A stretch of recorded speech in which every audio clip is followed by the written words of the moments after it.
हम शब्दकोश क्रम के अनुसार शब्द लिखना सीखेंगे।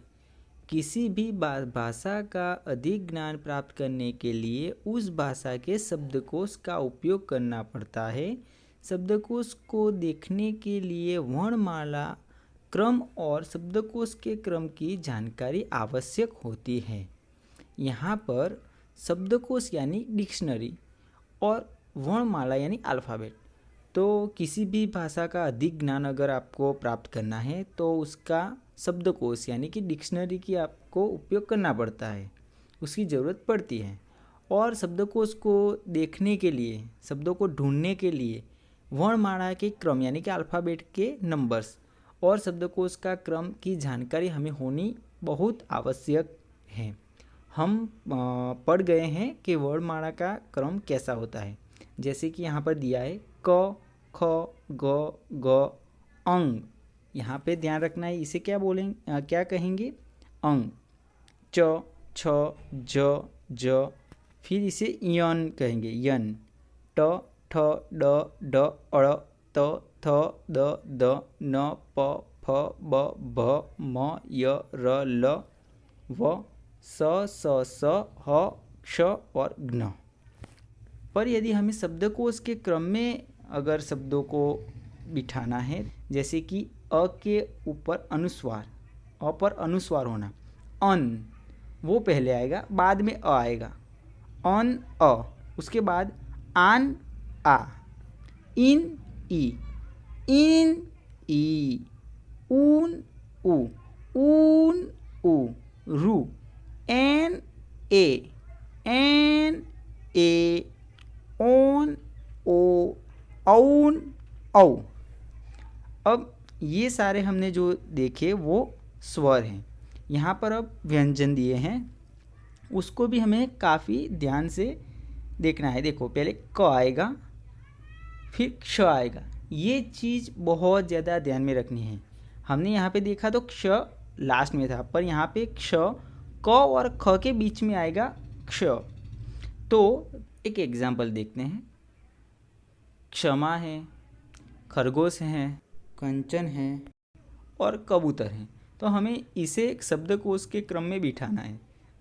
तो सबसे पहले अनुस्वार जिस पर है वो वाला आएगा, और उसमें भी खास करके स्वर वाला। तो हमने यहाँ पे जो देखा उसमें स्वर कोई नहीं है, तो अब व्यंजन की बारी आई। तो व्यंजन में अनुस्वार किस पर है, तो कंचन पर। तो यानी कि क के ऊपर अनुस्वार है तो कंचन पहले आएगा, बाद में क कबूतर, उसके बाद दो बचे क्षमा और खरगोश। तो ख के पहले क्या आ रहा है, क्षमा, तो क्षमा आएगा। क्ष आ रहा है, ख के पहले क्ष आ रहा है तो क्षमा आएगा, और उसके बाद ख आ रहा है तो खरगोश उसके बाद आएगा। यानी कि ये शब्दकोश ऐसे आएगा, कंचन, कबूतर, क्षमा और खरगोश। तो ये चीज़ हमें ध्यान में रखनी है कि क और ख के बीच क्ष आएगा, फिर ग, ग, च, छ, ज और ज के बीच में ज्ञ आएगा। एक ये चीज़ भी ध्यान में रखनी है कि यहाँ पे हमने देखा ज्ञ सबसे लास्ट में आ रहा था, पर शब्दकोश जब भी लिखते हैं, शब्दकोश के क्रम में लिखना है तो ज और बड़े ज के बीच में ज्ञ आएगा। ये ज्ञ बीच में, ज और ज के बीच में ज्ञ आएगा।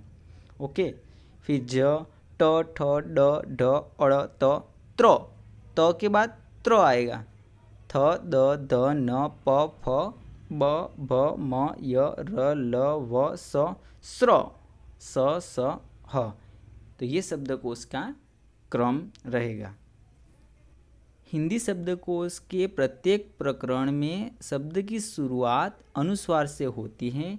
यदि क वर्ण से शुरू होने वाले शब्द ले तो शब्द इस क्रम में आते हैं, जैसे कि कन, क, कान, का, कीन, की, कीन, की, कून, कु, कून, कु, क्रू, कैन, के, कैन, कई, कौन, को, कौन, कौ, क्य, क्र, क्ल, क्व और क्ष।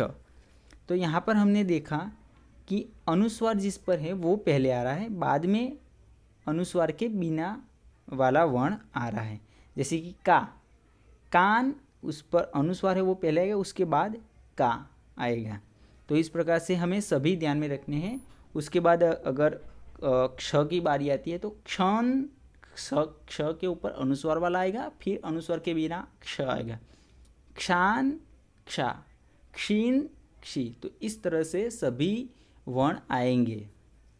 सभी शब्दों में वर्णों का क्रम यही रहता है। इसे ध्यान में रखने पर आप शब्दकोश में किसी भी शब्द को आसानी से ढूंढ सकेंगे।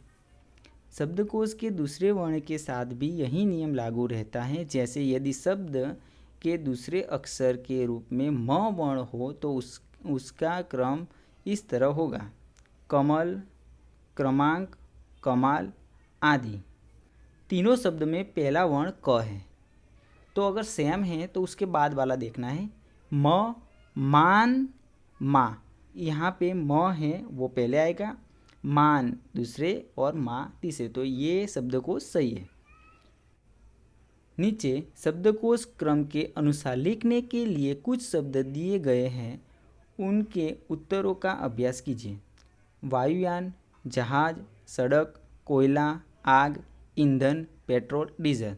तो अगर ये शब्द दिए हैं तो हमें इसे क्रम में बिठाने के लिए पहले स्वर आएंगे, यानी कि आग, फिर ईंधन, कोयला, जहाज, डीजल, पेट्रोल, वायुयान और उसके बाद लास्ट में आएगा सड़क। ऐसे दूसरा दिया गया है राकेट, पक्षी, तेज, गति, जान, कोरी, बिल्ली, चरवाहा और ऊन। तो इसमें स्वर वाला एक ही है, ऊन। तो पहले ऊन, फिर कोरी, फिर गति, चरवाहा, जान, तेज, पक्षी, बिल्ली और राकेट। अब यहाँ पे दिया गया है प्यास, उमड़ना, धरती, मेढक, खेत, हरियाली, बादल। तो यहाँ पे भी एक ही स्वर है। पहले तो स्वर वाला आएगा उमड़ना, बाद में खेत, धरती, प्यास, बादल, मेढक, हरियाली। इस तरह हम शब्दों को शब्दकोश में लिख सकते हैं और शब्दकोश में से शब्दों के अर्थ आसानी से ढूंढ सकते हैं।